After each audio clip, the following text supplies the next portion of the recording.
Kushe Nakabo, peace and blessings.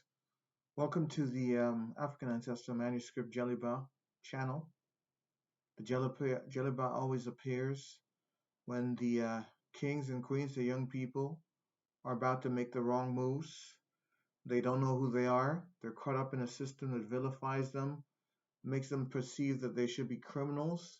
The media who tries to admonish their greatness and to give them a very mediocre existence. The jelly bar comes in order to tell you, to point you in that direction so that you can know thyself. It's critical that we know ourselves. It's critical that we learn who we are. And within us is the seed of our divinity. And our ancestors are there to point us and to push us so that we can do more, be more, live more, establish more, create a legacy of benevolence that's going to serve humanity till the end of time. So that's nothing short of that the Jelly Bot channel is here to do. Let us create, procreate, uplift the mind of the youth. Let us take the mantle of leadership from a society and from a civilization that is not ready and has never been ready to lead in truth, but is only ready to lead in deception and lower self animation. So let us get into our spiritual understanding and promulgate this truth. And this is what the African Ancestral Manuscript Jeliba channel is here to do. Kwaba, Kushe Kabo, Alafia, the Nader. Welcome, bienvenue, Karibu. Today we're going to talk about a great African American, African Canadian, who was so great in what he did that his name came into our language as the real and authentic of whatever you do. This was the real and authentic of everything. So let's talk about him, a great inventor, somebody who was not too far from enduring the atrocities of enslavement and all the atrocities which they could heave upon us, but still was able to bring forth his genius. So let us bring forth each one of our geniuses, or should I say genii. Let's bring forth our genii. So the gene will be the I, and I will be the gene, and knowing thyself will be something that enables us to come clean. Okay, so we'll talk about it. I'm going to read about him. I'm holding the staff. This represents Heru. We're in the Herukuti cycle. Herukuti governs the warrior. And if you need to know about the warrior, please go back 2-3 videos back, and I'll break down the difference between the soldier and the warrior. There's a big difference that you need to know. So let's talk about it. His brother's name was Elijah McCoy. Elijah McCoy was born on May 2nd, 1843 in Colchester, Ontario. He was an African Canadian. Let's not forget that. He was born in Colchester, Ontario.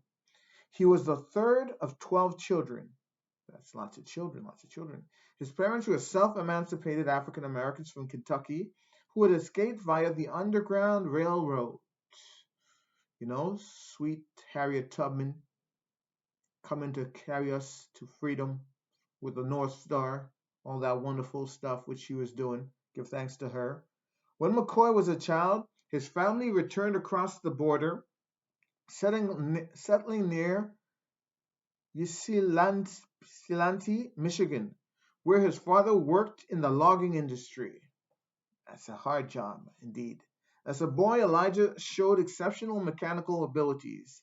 At the age of 15, his parents decided to send him to Edinburgh in Scotland, mind you, in Scotland, to pursue mechanical engineering apprenticeship. A mechanical engineering apprenticeship is what he was pursuing in the Honourable Edinburgh, Scotland. This was a time when it was difficult for blacks to obtain the same kind of training in the United States of America as whites. So that's why they sent him over to Scotland, because can you imagine, even in Scotland, they were getting better treatment than in the US of A, United Snakes of America. On his return to the United States, McCoy realized that as qualified as he was, he could not get a job as a mechanical engineer. That's very familiar. I think my brother went through a similar type of thing when he was a robotic engineer. He couldn't get a job in his field, so he had to do whatever had to do. You know, that's the white privilege coming through. The only type of job he could get was a fire or oil man, way beyond, way below his qualifications. And that happens a lot nowadays. People of African descent get jobs way below their qualifications because of this structural racism. Let's look at it in the face. The oil man job led him to become interested in the problems of lubricating machinery that were in motion. He perfected a method for over 2 years to steadily supply oil to machinery in intermittent drops from a cup.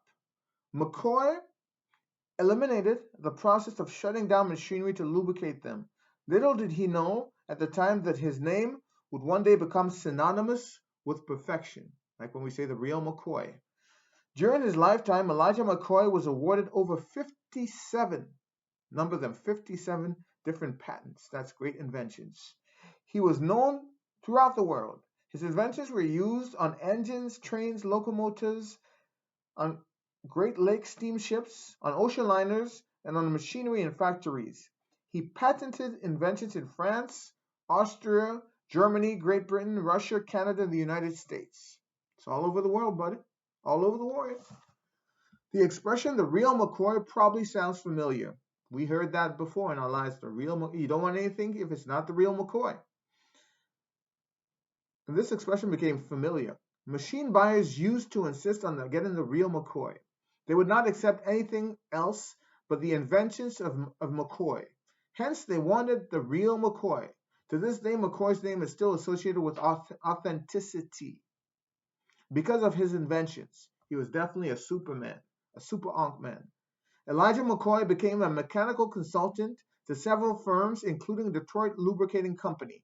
Many were not aware of his race and were often surprised to see that this so-called genius was an African. He faced racial prejudice, and there were times when his scheduled appearances were canceled at the last minute. McCoy left many legacies. Most of his inventions were in the field of automatic lubrication, but his genius even went further, and he made inventions such as the ironing table and the lawn sprinkler. He was a polymer, multi-purpose genius. Look at this guy. He was even doing lawn sprinklers and ironing tables, not just lubricating devices. Today, his lubrication processes are used in machinery such as cars, locomotives, ships, rockets, and many other machineries. He is credited with having helped modernize the industrial world with his inventions. Elijah McCoy transitioned to the ancestral realm in Detroit in 1929 at the grand old age of 86, still suffering from injuries from a car accident 7 years earlier that killed his second wife. So it was an unfortunate circumstance. Without that car accident, he probably would have lasted maybe into his hundreds, probably been a centenarian. But it did happen, and he was a well-read, well-spoken, well-invented man who invented many of the things we have today. And without him, we wouldn't have that term, which we always use when somebody tries to give you a fake stuff. You always tell them, no, I don't want that. I don't want that junk, man. Keep that junk to yourself. I want the real McCoy. Yeah, so he was the real McCoy. We are the real McCoy. We are not the fake. We're the original people of the earth, the seed of humanity. Let us act like the seed of humanity. Let us take back the staff. Let us take back our rulership of this dominion, not through force, violence, and all types of subservient animal acts, but through living truth of Ma'at, following divine law, listen to the wisdom of the elders and the ancestors, and the wisdom of the oracles, which are geomancy, which are all the divine oracles from the Metu Neter to the Ifa system, to the system of the Dogon, to all the different systems with the cowrie shells, with the kola nuts, the geomancy with the fractals. These are systems of divination, even the Anansi stories, as well as the African wisdoms and the parables. These are all divinations. So let's try getting more into our tradition, our ways of knowing, our epistemologies. And when we get into these epistemologies and these cosmologies, we will find that we're going to start governing with truth and righteousness, and self-evidently, we will be the real McCoy. So once again, we'd like to give thanks to that brother, the real McCoy, Elijah, for all his wonderful inventions. I see him every morning. He's part of the painting in the centerpiece of my house. So I'm constantly inspired by his great deeds. And I'd like you to be inspired by his great deeds as well. Do more research if you need, but live your life and be in your life the real McCoy. Do not be the fake, the subsidiary, or the unauthentic. Be the real McCoy. I pray that you will become the real McCoy in your family, in the world, for humanity, and wherever you go. Peace and blessings to the one and all the massive tuning in. We are in the 416 in the T dot, and we're going to continue propagating the wisdom of our ancestors until the ancestors can reach out to you and uplift your life so you can live your fullest life. You can live your life as it's golden, live and aspire to your highest destiny, and fulfill your divinity on earth. I'd like to say peace and blessings to the massive one and all. Keru Nefer, Lala Salama, Udabo, Denader. Have a peaceful evening. Until then, be in your life the real McCoy that you're supposed to be, and live according to the truth of knowing thyself and uplifting yourself and every other entity around you so that you can sustain that divinity and enable it to resurrect humanity. Ashe, ashe, ashe, ashe.